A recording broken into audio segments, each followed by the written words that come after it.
Lansia Bis Indonesia, dan kami lanjutkan kembali sesi diskusi bersama dengan Head of Economic and Research UOB Indonesia, Enrico Tanuwijaya.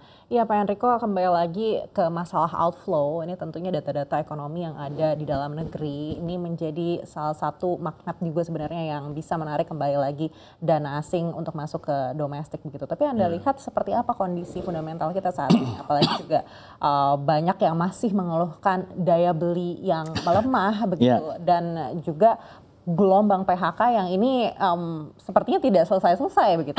Betul. Jadi sebenarnya kalau saya bisa simpulkan, yang terjadi ini dinamakan krisis confident, Mbak Anaka. Karena kalau kita lihat ya, kalau kita plot antara indeks consumer confident dengan retail sales itu korelasinya tinggi. Dan kita sekarang ada di titik nol, artinya dekat sumbu. Yang berarti kalau confidence itu naik, sebenarnya orang mau konsumsi.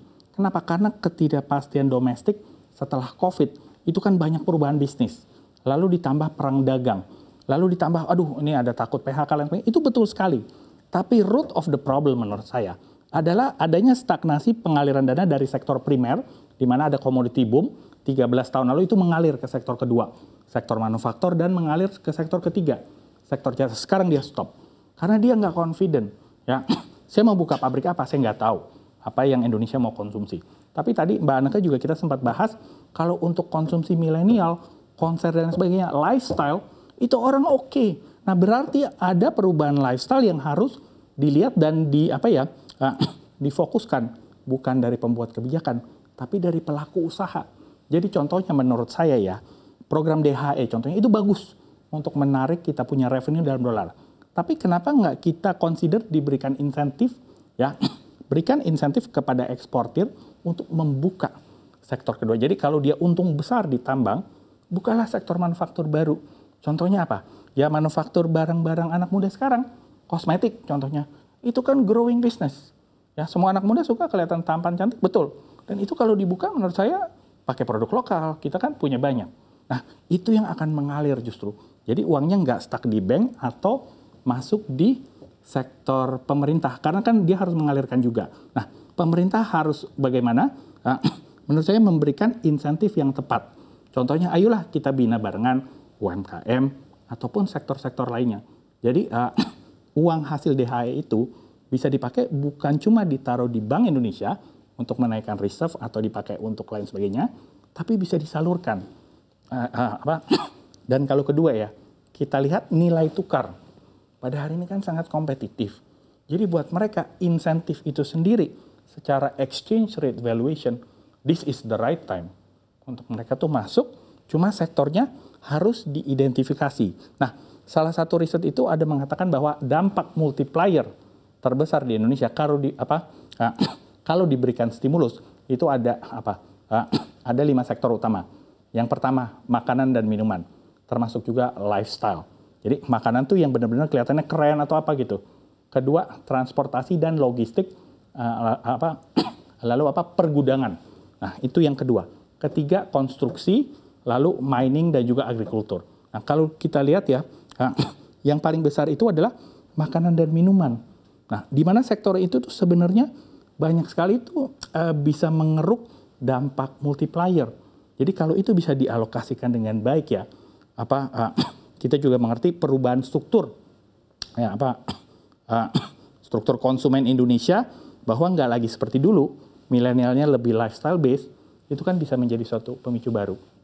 Baik, tadi Anda sempat juga mention soal fiskal yang saat ini tuh sangat penting gitu. Betul. Lalu seperti apa insentif yang mungkin menurut Anda ini bisa sangat efektif untuk bisa menggerakkan lagi perekonomian, apalagi untuk sektor-sektor yang pertumbuhannya masih cukup baik? Ya, jadi pertama sebetulnya ya, menurut saya fiskal itu harus difokuskan ke luar Jawa. Karena di sana untuk satu katakanlah 100.000 rupiah ya, stimulus di Jakarta dibanding dengan katakanlah kota terluar atau terdepan, itu beda sekali dampaknya. Jadi kita harus lihat sumber potensi yang lebih tinggi ya di luar Jawa. Nah, itu kan bisa jadi suatu fokus baru. Lalu kedua, menyambungi fiskal multiplier, yaitu tadi 5 sektor besar itu menurut saya sudah account lebih dari 50% motor pertumbuhan secara sektoral ya untuk Indonesia. Jadi kita bisa lihat bahwa pelonggaran kebijakan fiskal ini harus dicermati kembali. Jadi contohnya mungkin dana alokasi ke daerah. Nah, itu bisa tetap diberikan atau malah diberikan lebih ya supaya kita bisa targetkan di sektor-sektor tertentu di mana dampak multipliernya itu tinggi. Gitu ya. Jadi menurut saya fiskal ini kita harus lihat kembali lagi kepada poin saya. Pada saat ekonomi melambat, justru peran serta pemerintah melalui fiscal spending harusnya lebih aktif. Memang kita punya challenges, betul. Banyak sekali debt ratio kita, interest payment ratio itu betul. Tapi itu kan bukan tidak bisa solvable.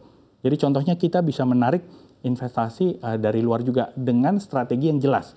Komunikasi yang clear dan juga plan ke depannya apa. Ya. Sehingga pada saat return itu bisa dijanjikan dan kita punya credible plan, menurut saya pihak asing tetap optimis ya bahwa Indonesia itu salah satu spotlight dari ekonomi dunia. Intinya sih seperti itu. Jadi peran fiskal saat ini menurut saya justru jauh lebih penting daripada tahun-tahun sebelumnya. Baik.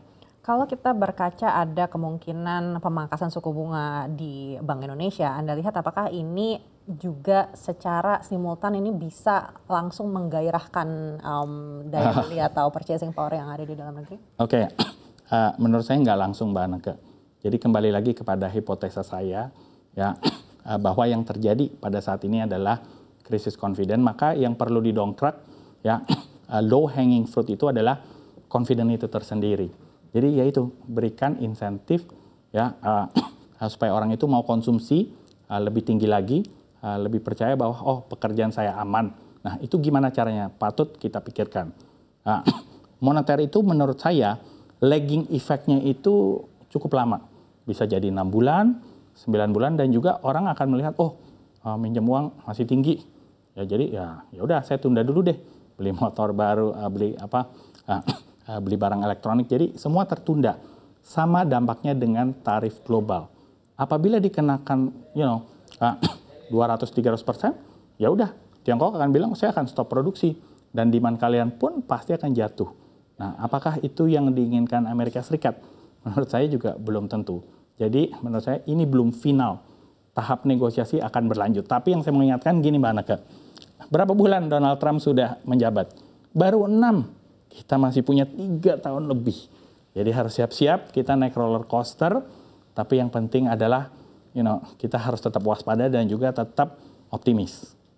Baik. Anda lihat pertumbuhan ekonomi kita ini akan ada di berapa Pak Enrico? Apalagi kalau mendengar yang disampaikan Pak Peri kemarin ini kan di 4,7 hingga 5,5 dan poin tengahnya artinya 5,1. Mungkin tidak sampai 5,1. Betul, oke.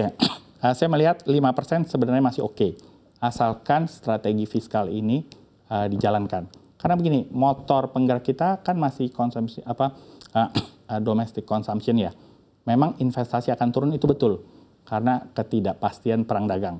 Net ekspor akan turun itu juga betul karena permintaan global. Nah, itulah peran fiskal menurut saya akan sangat penting untuk menjaga minimal 5%, lalu meningkatkan konsumsi domestik, yaitu confidence-nya harus dinaikkan lagi bahwa likuiditas itu ada. Tapi tolong kita salurkan gitu ke sektor-sektor yang menurut saya akan mengenerate pertumbuhan ekonomi. Nah, jadi kedepannya pandangan kita kuartal 1 nih mungkin 5%, 5,1 masih oke. Ya, karena ada Lebaran dan juga baru New Year segala macam. Nah, berikutnya pasti akan kena dampak, tapi nggak sebesar negara-negara lain. Ya, jadi saya masih cukup confident. Minimal mungkin 4,9 sampai 5,1 masih bisa. Jadi titik tengah 5% menurut saya masih achievable. Asalkan fiskal kita tidak benar-benar ditarik mundur terlalu banyak. Lalu juga confidence pasar, confidence konsumer itu dinaikkan. Ya, karena itulah yang menurut saya akan menjadi sangat penting untuk Indonesia tetap terjaga. Dan lagi-lagi strategi ekonomi sirkular. Kita harus melihat kepada Indonesia sendiri, pasar yang begitu luas outside Java, untuk kita ya itu bertumbuh berdasarkan kekuatan swasembada kita sendiri gitu loh. Swadaya kita sendiri. Menurut saya itu sangat mumpuni untuk kita bisa mencapai lebih dari 5%. Baik, 4,9 hingga 5,1 Ya. begitu ya Pak Enrico. Tapi kalau secara realistis kita melihat biasanya pertumbuhan ekonomi terbesar yang diharapkan itu adalah di momen Idul Fitri dan kita sudah melewati momen itu. Betul. Artinya di kuartal-kuartal berikutnya sampai akhir, Ya. lalu momen apa yang bisa kita harapkan untuk bisa menggenjot pertumbuhan agar Ya. bisa mencapai target tersebut? Betul. Nah, momen stimulus menurut saya. Jadi kita harus mengharapkan ini nggak mundur. Nah, kedua memang investasi. Tapi kalau kita lihat ini secara spasial banget. Contohnya di provinsi di mana mungkin barang tambang, mineral itu banyak, oke. Tapi investasi di Pulau Jawa, manufaktur atau lain sebagainya, menurut saya agak tertahan. Nah, jadi kelebihan likuiditas yang ada sebenarnya harus dipacu dan dipicu untuk disalurkan sendiri di sektor sekunder, manufacturing, construction. Nah, program 3 juta rumah itu mudah-mudahan juga bisa mendongkrak tuh. Karena itu kan dampak multiplikasi juga cukup tinggi. Jadi kita lihat bagaimana pelaksanaan ini bisa bukan saja memberikan dampak stimulus, tapi dampak confident. Itu menurut saya jauh lebih penting, jauh lebih berguna untuk kita mendongkrak pertumbuhan ekonomi dengan kekuatan kita sendiri. Baik. Ekonomi sirkular. Baik, kalau berkaca pada dialog kami dengan beberapa bank sebelumnya, semuanya setuju bahwa kedepannya mungkin perbankan ini akan lebih selektif lagi dalam memberikan kredit begitu ya, apalagi kredit konsumsi. Lalu apa insentif yang menurut Anda bisa diberikan untuk perbankan agar tidak selektif amat begitu, agar bisa Risk sharing. terus bisa menggerakkan? Ya, risk sharing. Jadi profil resiko itu harus di-share. Ya, jadi misalkan bank ambil 60%, tapi intra-government body ya itu harus ngambil let's say 40%. Jadi kalau anything bad happen, ya bank juga ada limitnya, loss-nya.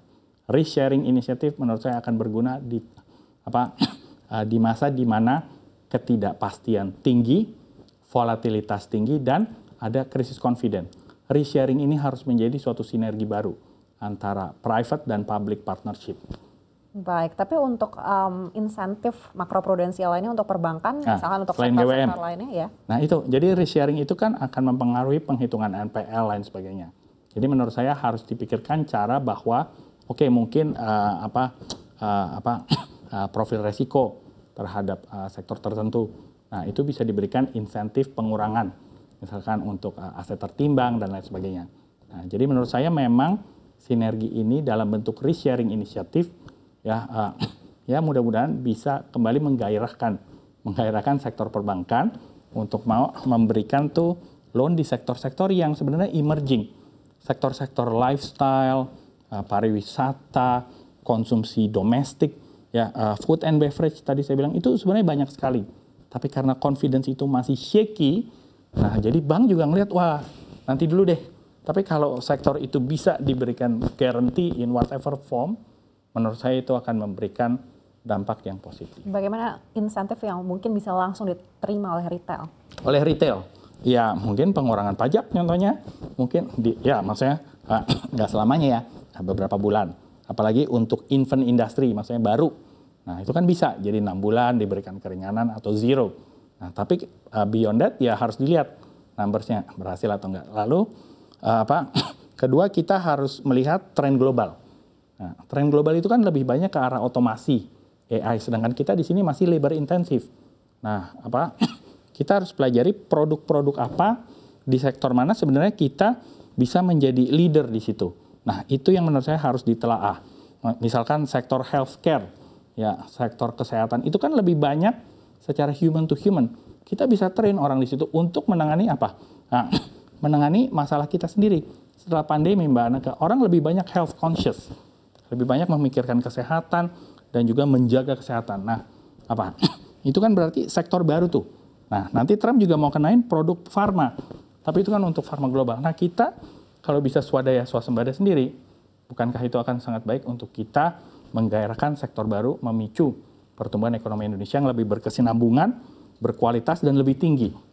Baik. Ya, kurang lebih seperti itu. Baik, sekali lagi terima kasih sudah bersama kami Pak Enrico Tanuwijaya, Head of Economic and Research UOB Indonesia. Sampai berjumpa lagi di lain kesempatan. Terima kasih, Anaka.